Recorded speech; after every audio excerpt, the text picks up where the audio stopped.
Hey everyone, welcome back to another educational video. And today, we're not doing it on an organism or anything like that. We're doing it on an extinction level event. And the extinction was the Great Oxidation Event, which was the introduction of oxygen into the atmosphere. And you might be wondering, oh, well, how could that be an extinction level event? Well, we'll go over that. But in short, it killed 80% of life on Earth. And that's a low estimate because some estimates go high as 90 or 99. So we're just going by the lowest estimate here. But we'll go over everything that caused it. So first, some other names for the event are the Great Oxidation Event, the Great Oxygenation, Oxygen Catastrophe, Oxygen Revolution, Oxygen Crisis, Oxygen Holocaust, and then the GOE, which GOE is just so much better and it just rolls off the tongue. But those are some other names that it could be, and all of it has oxygen in it, or oxidation, or something like that, because it has to do with oxygen. So, the time period that was happening at this time is the early Proterozoic, yes, era, and it was the longest era of Earth's geological history, spanning from 2,500 to 1,600 million years ago, which is 2.5 billion to 1.6 billion years ago. And at that time, Earth's rotational rate equated to 20-hour days, and there were a total of 450 days per a year. And then the atmosphere at that time was largely different also. Whereas ours is mostly like oxygen, nitrogen, carbon dioxide, this atmosphere at that time was nitrogen, methane, ammonia, and carbon dioxide, and then other inert gases. So slightly different composition. And this atmosphere would be comparable to Titan's atmosphere, if you know about the planets or whatnot. So, this early atmosphere mainly contained nitrogen, or N2 gas, and then carbon dioxide, which is CO2, and possibly a large amount of methane, which I've seen a lot of scientific papers talk about there being a lot of methane. So we're just going to go with there is. Oxygen, or O2, was present in the atmosphere, but at a very, very low rate. It was 0.001% of its present atmospheric level.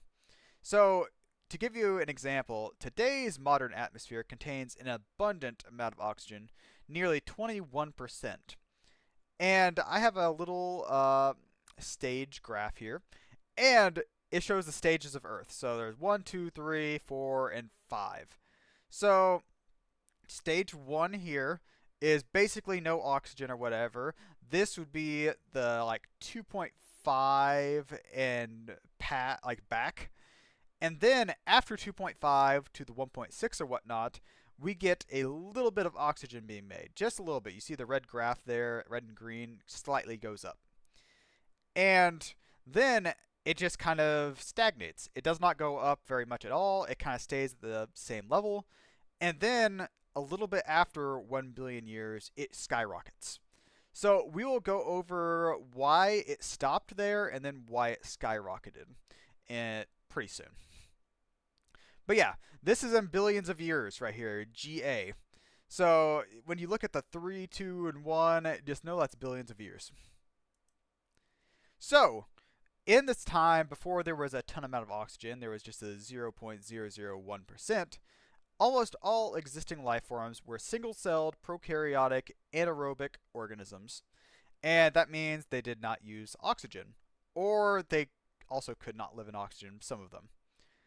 Didn't use it, couldn't live in it, whatever. So, the metabolism of these, or their cellular respiration, did not require oxygen. So, the autotrophs were either chemosynthetic or relied on anoxygenic photosynthesis.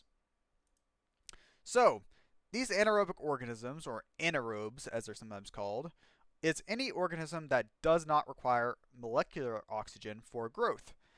And they may react negatively or die if oxygen is present. So there's 3 categories that they mostly go by. So there's obligate anaerobes, which are harmed by the presence of oxygen. They'll die if it's around. There's aerotolerant organisms, which do not use oxygen, but can live in it. Then there's facultative anaerobes that can grow without oxygen, but will use oxygen if it is present. So most of the organisms that were around before the introduction of so much oxygen were obligate anaerobes. So that's the reason why 80% of them died. Some of them may be aerotolerant, and then some of them could have been facultative anaerobes, but most of them obligate anaerobes. So there is a hypothesis. It is called the purple Earth hypothesis, and it is that photosynthetic life forms on the early Earth were based on a simpler molecule, retinol, rather than the more complex chlorophyll. So the surface of the Earth would appear purplish rather than the current greenish. So retinol absorbs green-yellow light and reflects red and blue light. So if you know about your color spectrums and stuff like that and how stuff is absorbed and reflected, you'll know that whenever they reflect something, that is what color we see. And the absorb is what they kind of use. So the retinol, since it reflects red and blue light, that is why it looks kind of purplish or red and blue. Then chlorophyll absorbs red and blue light, but reflects green light. That's why our atmosphere and all our plants and stuff like that, the chlorophyll, show green. And this is estimated to have occurred before the Great Oxidation Event. And I have a picture here of a purple Earth, like a purple atmosphere. Then I also have a flask here, a 1,000 milliliter flask, and it has a purple, I guess bacteria or whatnot in it. And then there's also a little test tube here. The test tube, you can see, has different color lines and stuff like that. And that is because the stuff at the higher end of the test tube, the top of it, is stuff that can use oxygen. The stuff at the very, very, very bottom is stuff that does not like oxygen. That's the reason why it's at the bottom, so it does not touch the oxygen. So that's kind of a way to explain it. Okay, so we talked about how they would survive before oxygen, and we said anoxygenic photosynthesis. So let's go over what that exactly is and the chemical formulas and stuff. So anoxygenic photosynthesis is a special form of photosynthesis used by some bacteria and archaea. It differs from oxygenic photosynthesis in plants in that it uses hydrogen sulfide instead of water, and then it generates elemental sulfur instead of oxygen. So if you look here, we have our chemical equation. So it's 6 CO2 and then 12 hydrogen sulfide plus light, and that will give you your glucose, and then it'll give you elemental sulfur, the 12S, and then it also makes 6 H2O. And there is a kind of I guess how it's done or whatnot, but mostly just the chemical formula. That's what we're going for. So some of them would go through this type of photosynthesis. Then there's also chemosynthesis. So chemosynthesis is a conversion of carbon-containing molecules like carbon dioxide or methane, and then also nutrients into organic matter. And that's the oxidation of inorganic compounds such as hydrogen gas and hydrogen sulfide. So they use stuff like CO2 and methane and then hydrogen gas and hydrogen sulfide to make food. So the chemical reactor for that is 6 CO2 plus 6 H2O plus 3 hydrogen sulfide would equal a glucose molecule plus 3 sulfuric acid. And that is just one type of chemosynthesis thing. That's just to show that you can use hydrogen sulfide and CO2 to make food. Then there is one other one we're going to look at here, and it is fermentation. So fermentation is used by organisms still, and our body can go through a fermentation process if we do not have oxygen, but it is very, very bad at producing energy. So one of these is lactic acid fermentation, which it'll break down glucose, which actually, it's this one to my side here. So lactic acid fermentation will break down glucose into 2 ATP and then 2 waters, and then also 2 lactic acid, and that is the whole kind of like chemical glycolysis and everything. So if you want to look at that or learn more about it, you can. I'm just going to go quickly over the chemical formulas and whatnot and what we get out of it. So there is another type of fermentation that was behind me here. It's now to my side, which is alcohol or ethanol fermentation. So this, instead of making lactic acid, makes ethanol, as you could probably guess, or alcohol.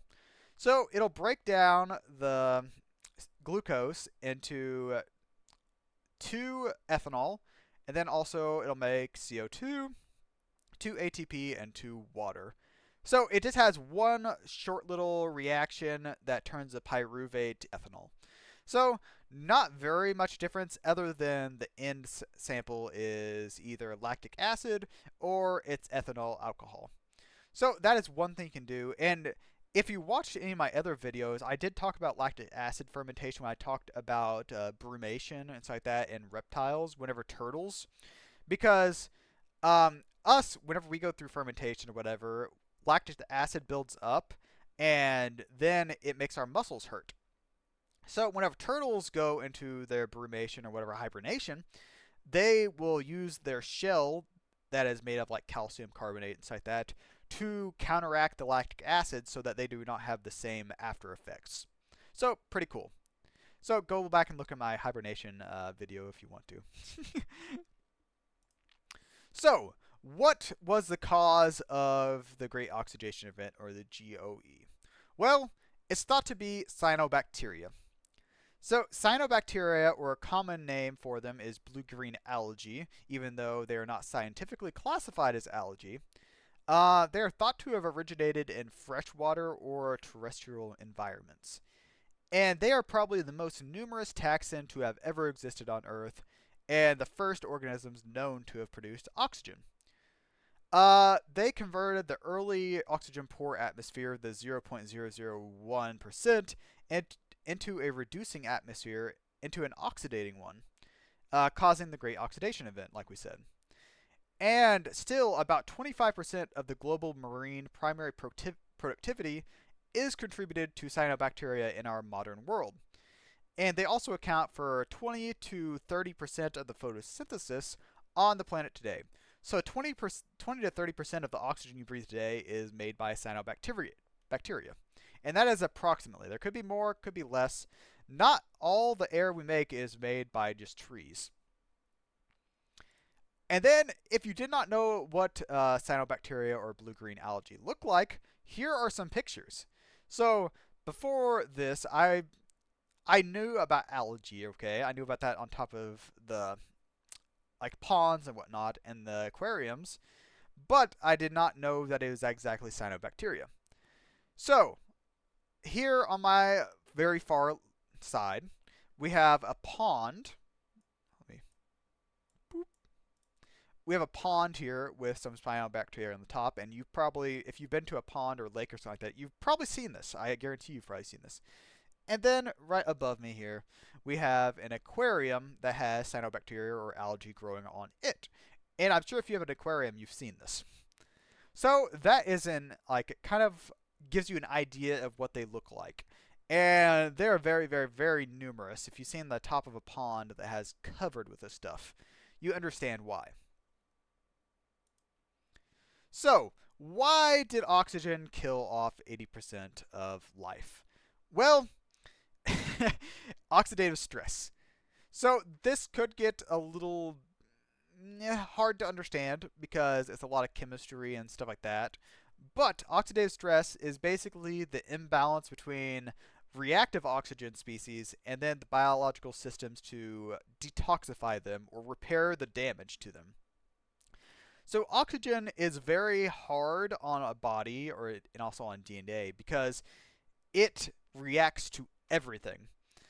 And it causes toxic effects through the production of peroxides and free radicals. You've probably heard of free radicals before if you've gone through science.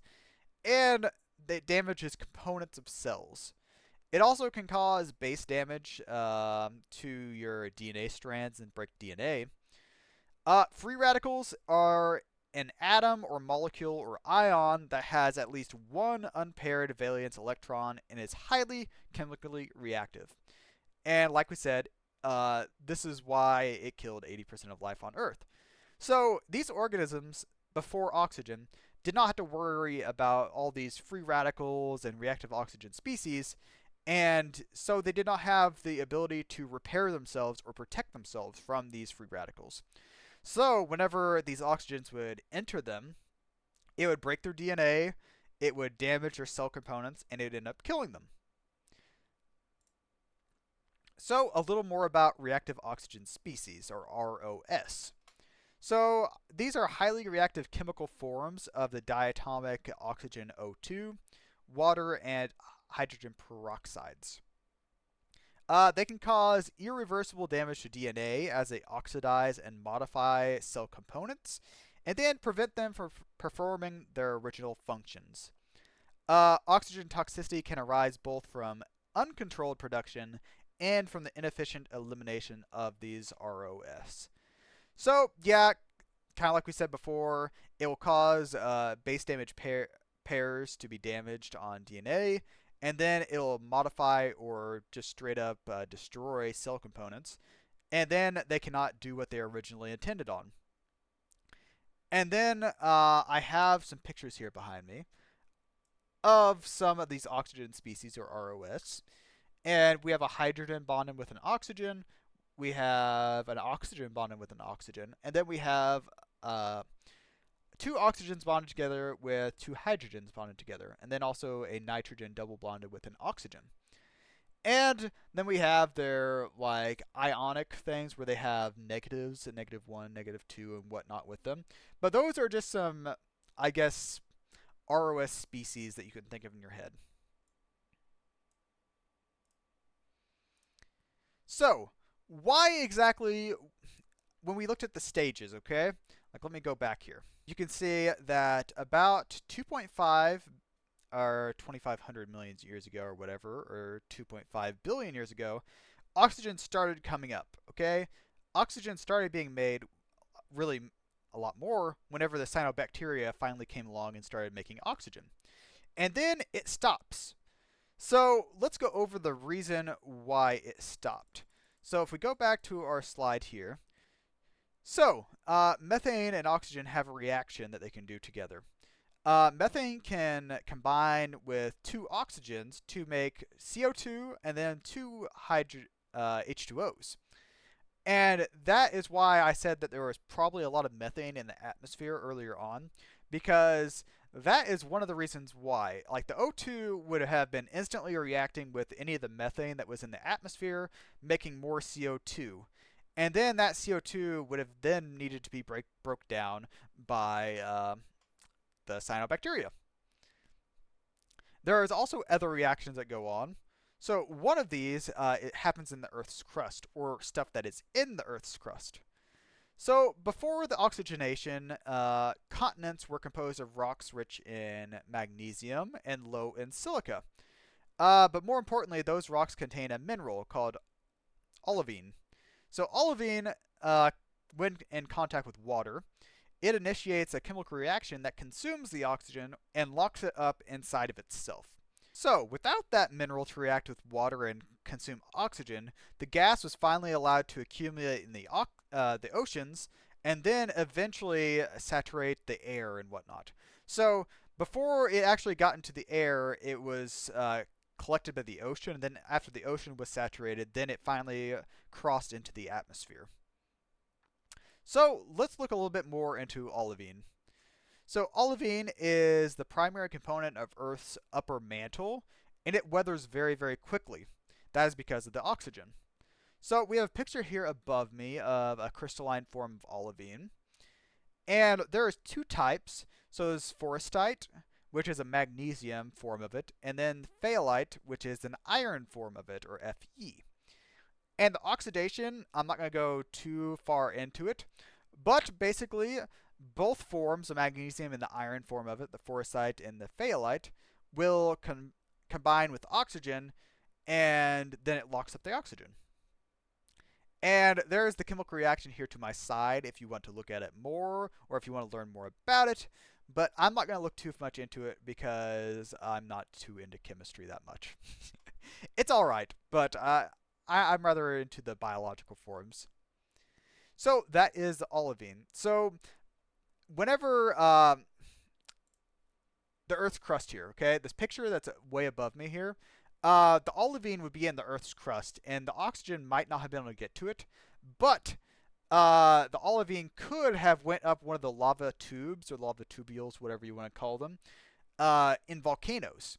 And whenever the lava with the olivine in it hardened and turned to obsidian, the olivine was finally able to react with the oxygen in the atmosphere. So that is one possible way that olivine could have got to the surface.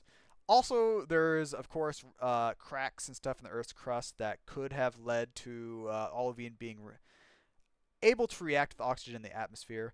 But I think I heard there was a lot of volcanoes and stuff that were happening around that time, so I'm going to go with that probably being the primary. So what exactly did that mean for the Earth? So there's a thing called the greenhouse effect. So the greenhouse effect is when greenhouse gases in the atmosphere trap heat from the sun. And I have a little picture here, and basically the sun's light will hit the Earth, and then it will reflect off the Earth and go back into the space. But if there are greenhouse gases in the atmosphere, they will trap the light. That is the little red line. And it will keep reflecting or redirecting the heat back onto Earth, resulting in the Earth heating up. So, there are some greenhouse gases that we're going to talk about here that were very high in concentrations in early Earth. This being CO2, or carbon dioxide, methane, and then water vapor. So methane is a very, very strong greenhouse gas, 28 to 80 times stronger than carbon dioxide. So whenever the methane was reacting with the oxygen, then it would turn to CO2. Then the CO2 was being turned into oxygen by cyanobacteria. So basically, most of the methane was getting pulled out of the atmosphere, and then also most of the carbon dioxide was. This was slowly leading to the Earth cooling down, because there's less greenhouse gases in the atmosphere that will redirect the heat, and less heat was being trapped on Earth.